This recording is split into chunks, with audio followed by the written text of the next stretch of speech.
Teman-teman sekalian, hari ini kita menyaksikan peresmian dari AI Center Universitas Brawijaya sekaligus Data Center, dan ini menjadi salah satu AI Center universitas pertama di Indonesia.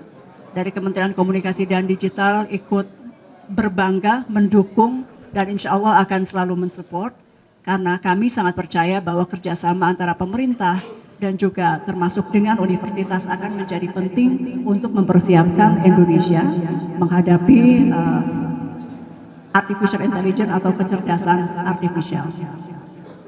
Kemudian yang kedua, kami juga berbangga hati bahwa hari ini kami mendapatkan dukungan untuk konten internet yang positif sekaligus memerangi konten-konten negatif seperti judi online dan juga pinjaman online ilegal yang tadi sudah dibacakan tekad dari Universitas Brawijaya untuk turut serta bersama pemerintah melawan judi online dan pinjaman online ilegal.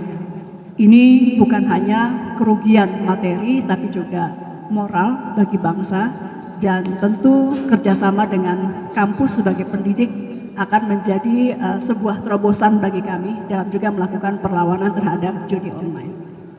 Yang ketiga, kami juga bersenang hati, bersukacita bahwa hari ini juga kita berkomitmen bersama dengan Universitas Brawijaya untuk menciptakan lebih banyak lagi SDM yang memiliki kemampuan digital untuk menghadapi transformasi digital di tanah air.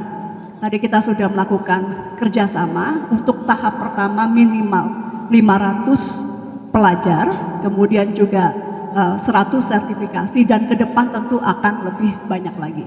Kami sangat mendukung karena kita memprediksi bahwa kebutuhan terhadap talenta digital sampai tahun 2030 ada 9 juta.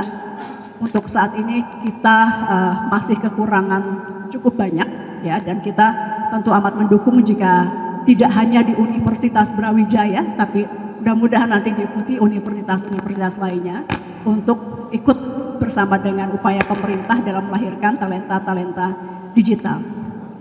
Pesan kepada AI Center Universitas Brawijaya ini yang tadi kita sudah lihat memiliki fasilitas yang luar biasa.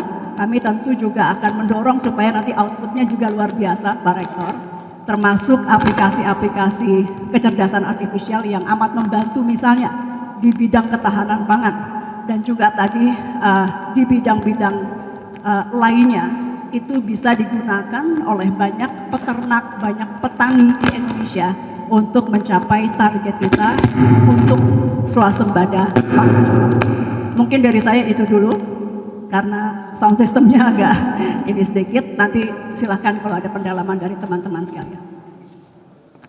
3 juta, 2030 targetnya 9 juta, artinya harus ada percepatan. Nah, sebetulnya target per tahunnya 500.000, tapi tentu kita akan coba dorong lebih banyak lagi, kalau bisa minimal 1 juta, supaya ke 2030-nya nyampe gitu ya, sesuai dengan target.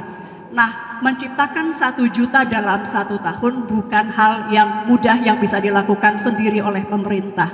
Karena itu tadi bagaimana caranya, salah satunya adalah kita ingin bekerja sama dengan banyak universitas untuk kemudian melahirkan SDM dengan kualitas talenta digital yang baik.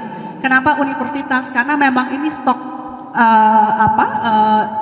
talentanya sudah tidak mulai dari nol lagi gitu. Dari kampus sudah bisa menyaring siapa-siapa saja yang akan diprioritaskan supaya tingkat kelulusannya tinggi.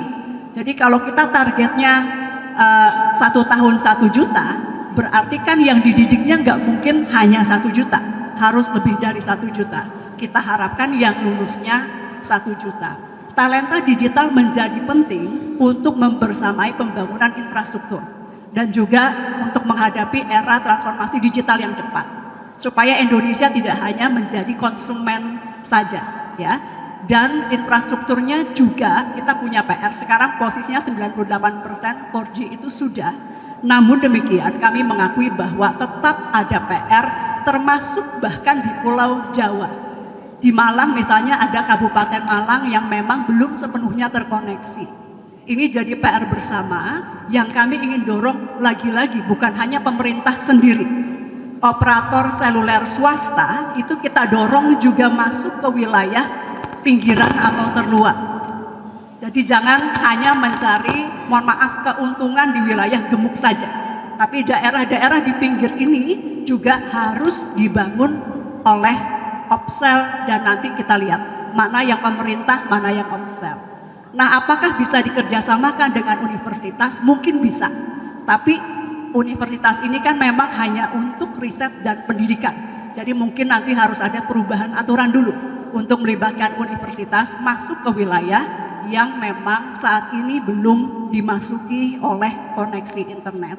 Kemarin itu yang kami datangi satu sekolah madrasah, dan itu posisinya di Kabupaten Malang. Jadi tahun lalu mereka belum bisa ujian dengan online. Guru-gurunya belum bisa memanfaatkan secara online. Saat ini kami jembatani dengan membangun atau menarik koneksi dari satelit Satria. Tapi lagi-lagi yang kami harapkan sebetulnya adalah operator seluler juga ikut membangun Indonesia dari wilayah yang mungkin dianggap terluar dari kabupaten kota yang ada di Indonesia. Mungkin itu. Komputer digandeng oleh Kominfo untuk menyelenggarakan Digital Talent Scholarship. Jadi talent-talent digital bukan hanya alumni UB, tapi alumni seluruh universitas boleh mendaftar, kemudian Filkop UB diberi jatah, biasanya itu 1.000 sampai 2.000 untuk mendidik menghasilkan talent-talent digital. Jadi kami pelaksananya, dananya semua dari Kominfo. Kemudian untuk kegiatan-kegiatan bagaimana masyarakat desa itu melek digital, kami melaksanakan KKN atau mahasiswa membangun desa gitu ya. Jadi tergantung tahunnya.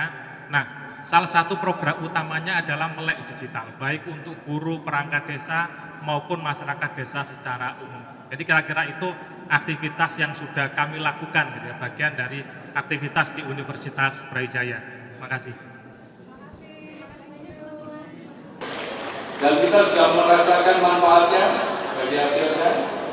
Tahun 2024 kita sudah merasakan bagi hasilnya sekitar 4. Kita memiliki total kira-kira 2,4 triliun. Ini aset yang luar biasa yang kita harus manfaatkan dengan sebaik-baiknya.